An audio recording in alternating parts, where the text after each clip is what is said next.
Now comes the third category, that is error of principle. Principle error किसको कहते हैं हम?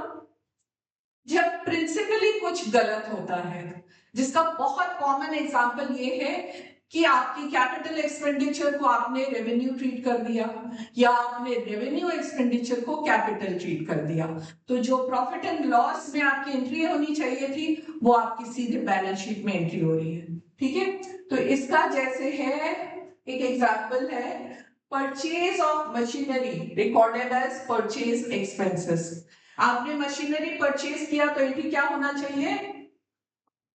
मशीनरी डेबिट टू कैश और bank.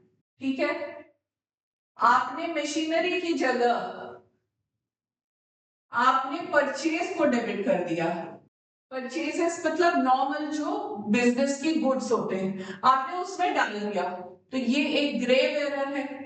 ये होना नहीं चाहिए। मशीनरी आपका रिकग्नाइज ही नहीं हो रहा है कि कहाँ पे आपका जो बैलेंस शीट में आना चाहिए था वो आएगा ही नहीं।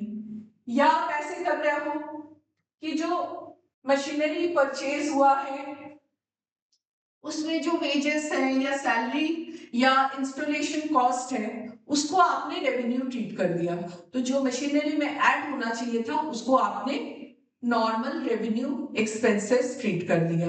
तो इस तरह के जो एरर्स हैं इसको हम कहते हैं एरर ऑफ प्रिंसिपल, मतलब प्रिंसिपली समथिंग इज रॉन्ग।